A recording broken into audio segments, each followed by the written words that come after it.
Hello everyone and welcome back to my walkthrough of Lord of the Rings. This time we're going to take a look at part 3.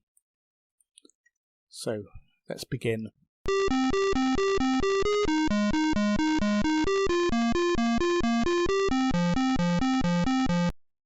And after that lovely tune, we're thrown right into the first location. Frodo looked around. He was at the bottom of a gully somewhere in the mountains. The only ways to proceed were east and south. At this point, Frodo noticed Spam. So Spam, the only member of our company to remain with Frodo by this point, just as in books 2 and 3 of The Lord of the Rings. Anyway, let's start by going south.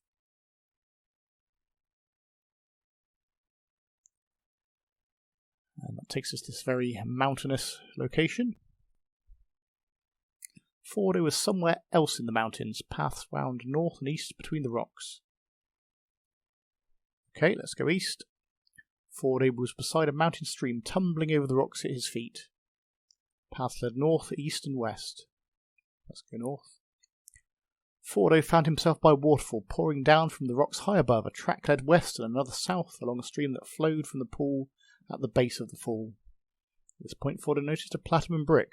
Well, that might come in handy, so we'll get the brick. And then let's head back south to the mountain stream and then east. Frodo stood at the top of a high cliff. A large convenient rock was firmly fixed to the ground here, and a narrow path led west. How are we going to get down the cliff? I could ask for help. Why not tie the rope to something? Now, do we have a rope? Well, no, we've got the Great Ring and a platinum brick. No rope with us at the moment, but if we remember from the end of part 2, when we met the Basilisk, he told us that if we lost our rope, we could just use the magic word hog to get it back. So let's do that now. Use the word hog. There was a bang, and in a puff of magic, his rope appeared. And from here we can get the rope. And let's tie the rope.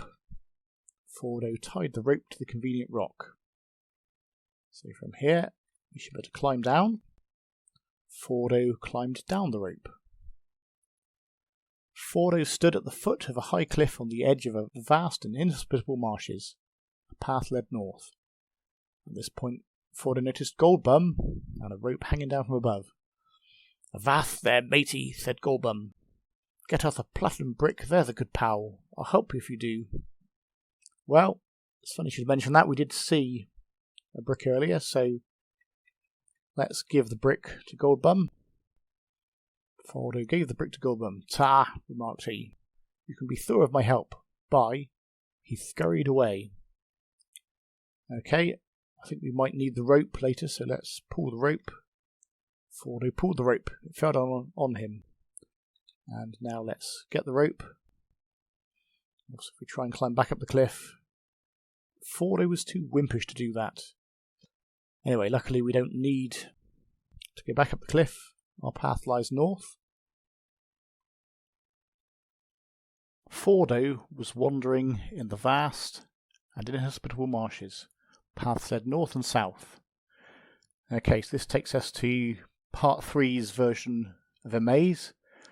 And luckily, I've played the game before, and so I know how to get through the maze. And in fact, if you make a map, you find that the maze is in the shape of the letters NHS, or for those of you from the UK will recognise that as the abbreviation for the National Health Service. So that would be how we find our way through the maze. So let's head on through now by going north, first of all. And then southeast. Southeast again. We're going through the end now. We go north and north. Let's head east. And now we're going to follow the Basilisk through the H of NHS. So we can see here we've encountered the Basilisk, but he's on his way south. And luckily we haven't met him coming towards us, otherwise the Basilisk would turn us to cement. But as long as we keep behind him, I think we'll be safe. So we'll head south. and then go east following the basilisk. East again. Now the basilisk is going north, but we'll go south, so we've kind of come out of the bottom of the letter H, and then east again, north, west, north and east. That makes the letter S, and east again will take us out of the maze. So here we are. Fordo found himself on a road close to the evil Black Gate of Dormoor. A smaller road led south towards some rolling hills and pleasant grassy countryside. At this point, Fordo noticed some trendy mirror sunglasses and a horrid pixie. "Hello there," said the horrid pixie. "You cannot pass until you've disposed of the nasty basilisk who lives on these unpleasant marshes." So, I think we know that to get any further we've got to get rid of the basilisk. But let's take these sunglasses we see here,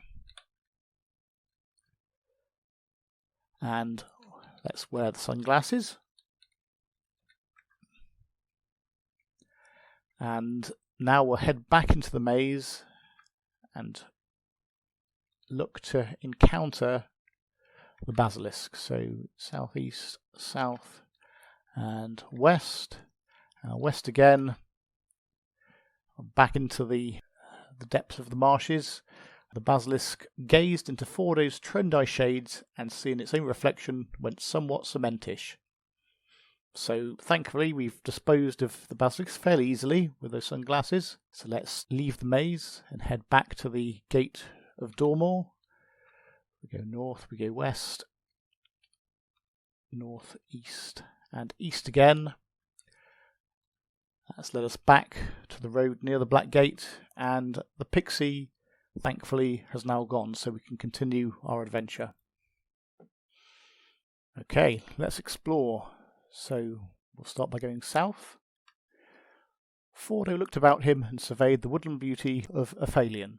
A path led east, and the road travelled north and south.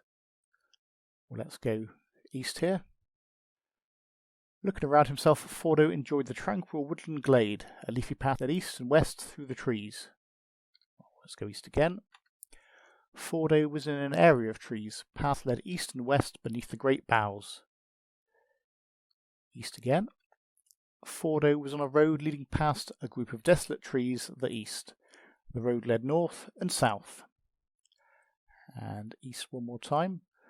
Fordo stood among a group of desolate grey trees thrown into sharp relief against the pale sky. Ways through the trees led north, west and south. We can't go east any further, let's go north. Fordo stood on the silent road which bent south and east among the fields of pale flowers into Puddle Vale. A low, moaning hum was audible. If we go east now. Fordo stood in Puddle Vale. To the north, on a crag, stood the keep of the Nazal, Minas Puddle. The road led east and west. If we go north, Fordo stood on the bleak and dreary hillside looking north towards the gaunt walls of Minas Puddle, the citadel of the 9 living dead. A rough track led south down into Puddle Vale. Well, I'm not sure we want to go any further towards the citadel, so let's go south. Back to Puddle Vale, and then let's go east. Fordo found himself at the foot of the stairs which wound up into darkness. A path led west down into the vale. So let's climb the stairs, see what's up here. Fordo was on the stairs which stretched up and down as far as the eye could see. Go up again. Fordo stood by a huge cave mouth which led east in the rock. A passage led south and a set of stairs went down.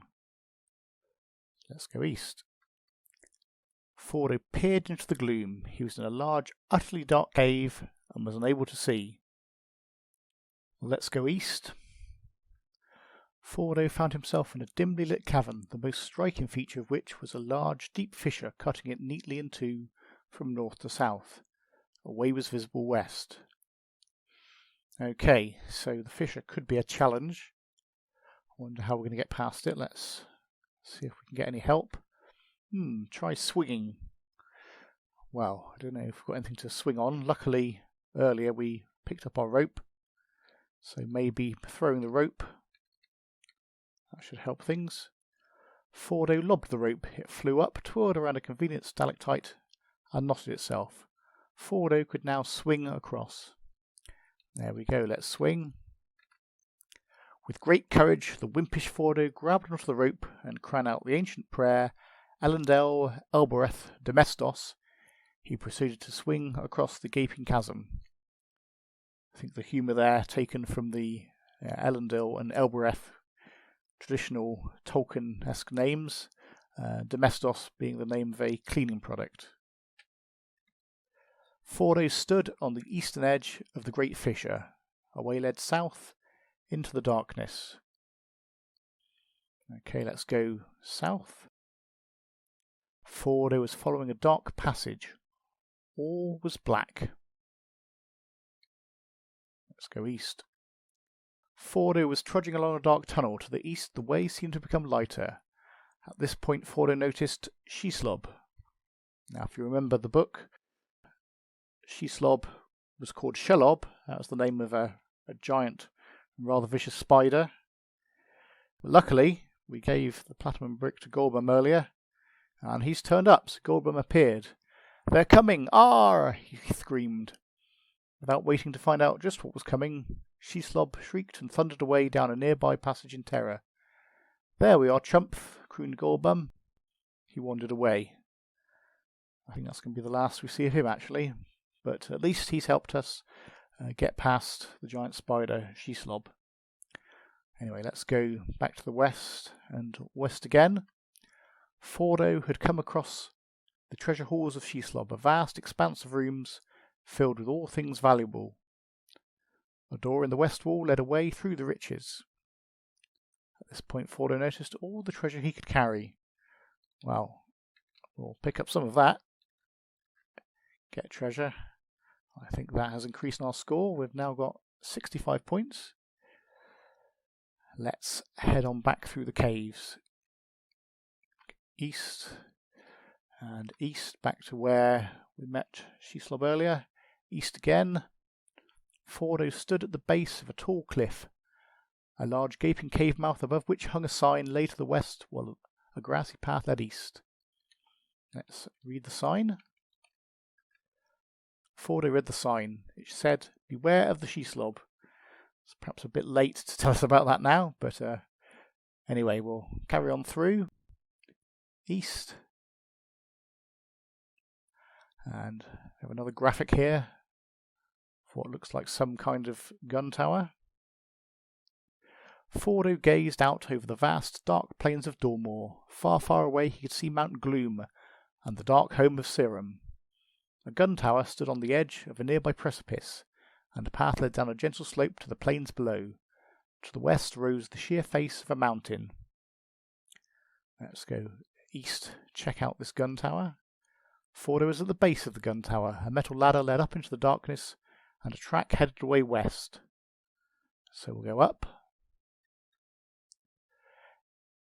into the gun tower. So we can see here from the graphic. Fordo stood at the top of the tower. A large anti-aircraft gun stood quietly in one corner, and a ladder led down. While in the tower, a passing Nazal flying a winged pig out on routine patrol nearby spied Fordo and dived in to attack. Well, let's see what happens if we wait. Fordo waited. Time roared past. The flying pig was closing on him fast. I think we better do something about this pig. Let's shoot the pig with the anti-aircraft gun.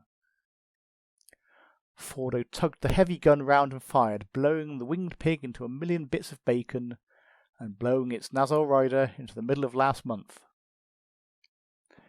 Anyway, we've destroyed the Nazal rider, so I think we're done here. We go down, back to the base of the gun tower west, and from here, let's go north.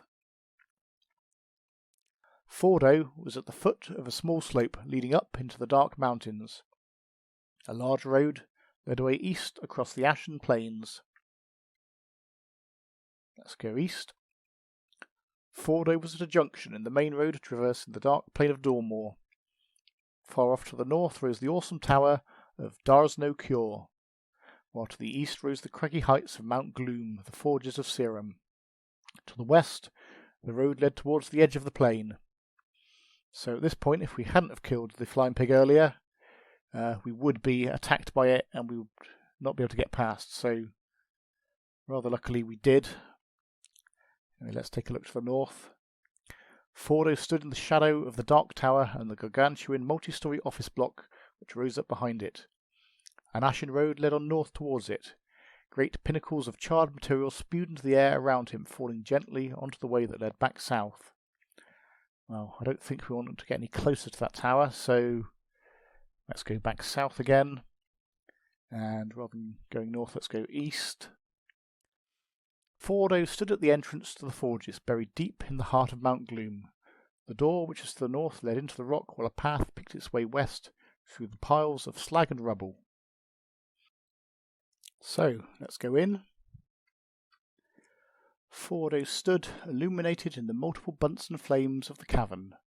Fire and vapours poured up out of the great crack in the floor. In the dancing light he could see the door leading out through the south wall. A small sign was affixed to the stone floor.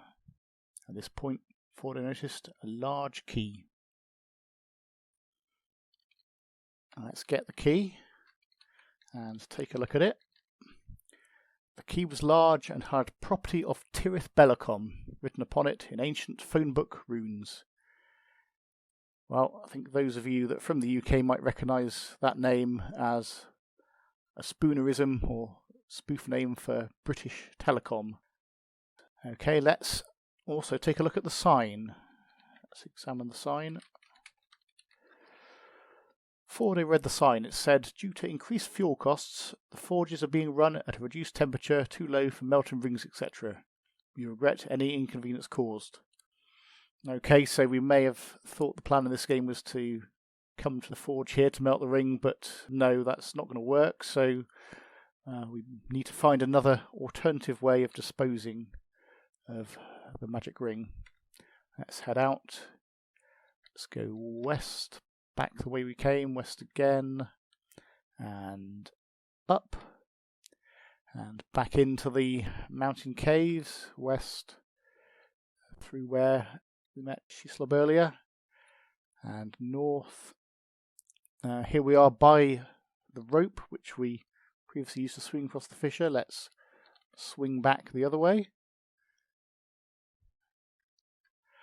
And now we're across it, we can go west, west again, and this time, rather than going east, we'll go south. Fordo stood by the lift. A large button protruded from the wall.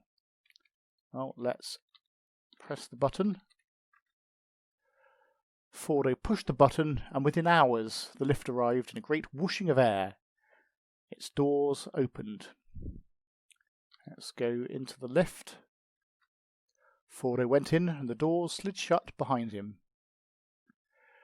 There we can see a nice blue lift with, looks like 3 buttons, a red, a pink, and a blue.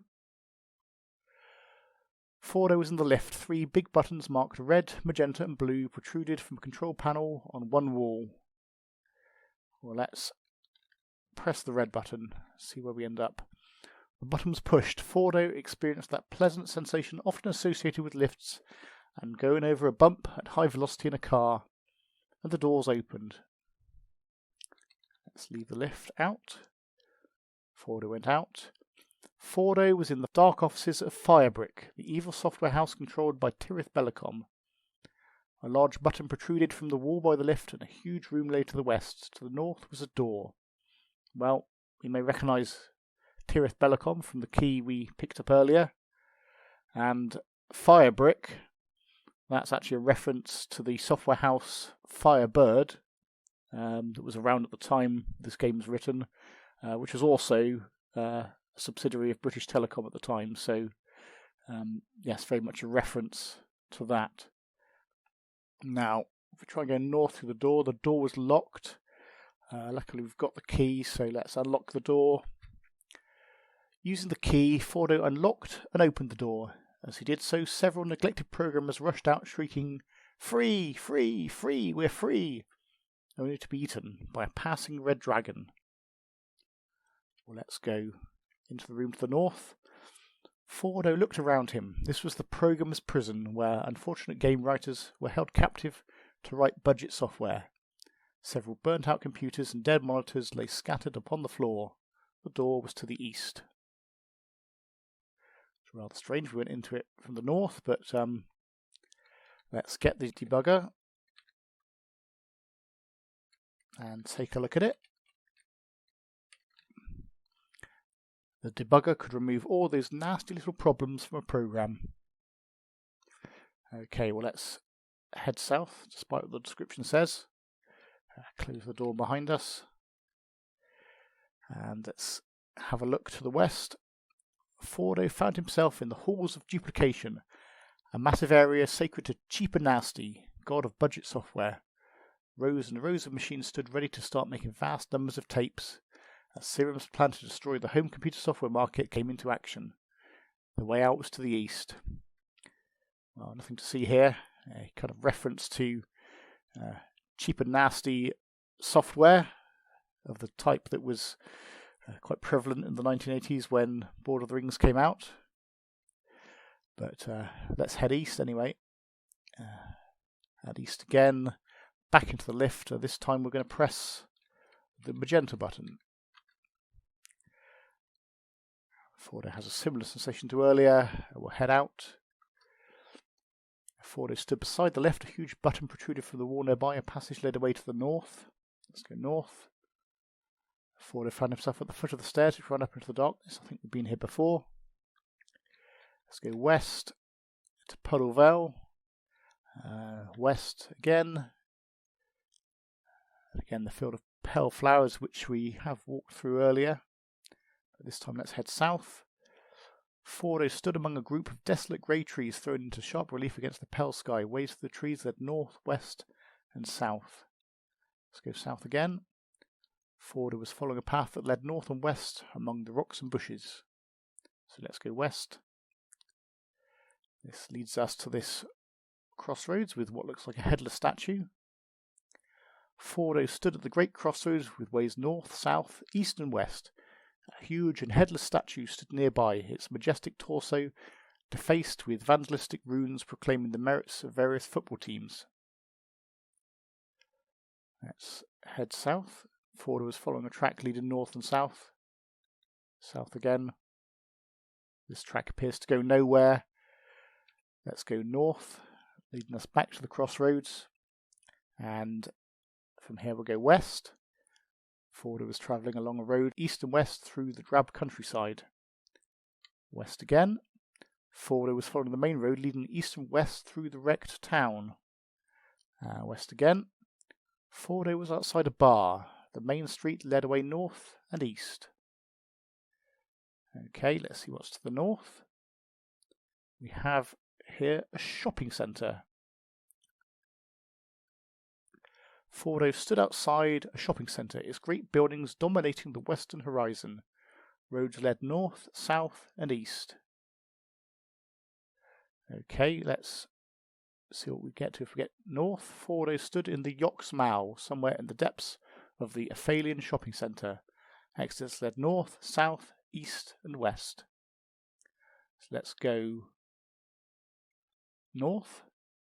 Fordo found himself deep in a great supermarket. Ransacked empty shelves stretched away into the distance. Breaking the monotony, a door in the southern wall led out. Well, I don't think there's anything to see here, so we'll go south. And let's take a look to the west. Fordo was wandering in the remains of what had once been a beautiful and glorious department store, now lying in ruin, destroyed by the evil forces of Serum. A way through the rubble led east to the outside. Again, not much to see here. Well, let's head on out of the shopping centre. We're going east.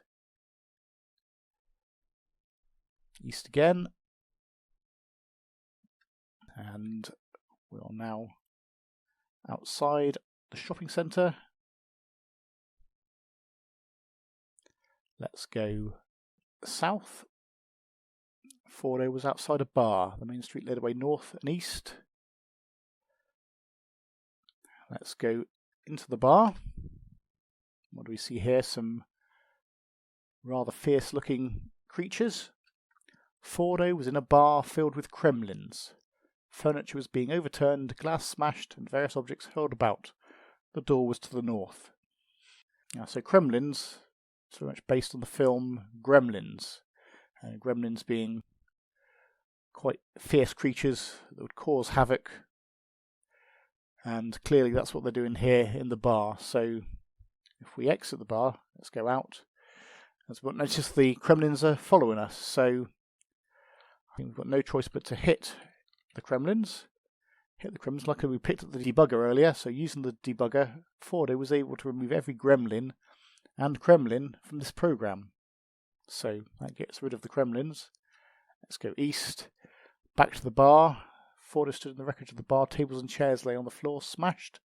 A door to the north led outside. At this point, Fordo noticed a pair of magic scissors, so we'll pick up these scissors. Fordo isn't able to carry anymore. Let's drop the debugger. We're not going to need that again. And get the scissors. Leave the bar. We'll go back north and west into the shopping centre. We didn't go south last time, so let's go south now. Fordo looked around. He was in a plushly carpeted branch of a large electrical store chain. A hefty desk lay on its side, and nearly all the goods were in pieces. A doorless doorway in the north wall led out. At this point, Fordo noticed a large box. Okay, let's take a look at the box. Looks like it could be interesting. The box had Hichashiba HT1382 microwave oven written in cheap runes on its side. Okay, I think we might like to open the box. The box was tied up with magic string. Well, luckily we picked up some scissors earlier, so let's cut the string. Fordo cut the string with the magic scissors and the box fell open. So the box is open, and as you can see, we can now see the microwave oven. Let's take a look at it. The microwave looked capable of cooking anything, but was it? Well, I think there's one thing we're going to try and cook. So let's see if we can cook the magic ring, put the ring in the microwave. Fordo put the ring into the microwave and switched it on. A few seconds later, the ring melted and was consumed in flames. The great buildings and multinational corporations of Serum came crashing down, and an army of traffic wardens sent evil from the land. Well done! You have successfully guided Fordo and have solved this adventure, a truly great achievement. Phone Delta 4 for congratulation on 04893 5800. Although I imagine that phone number will no longer work 35 years after the game was written. Anyway, that brings us to the end of the game. Parts 1, 2 and 3. We scored 105 points and taken 162 turns. And the quest has come to an end. So thanks for watching, everybody. And hopefully I'll be seeing you again for other adventures soon.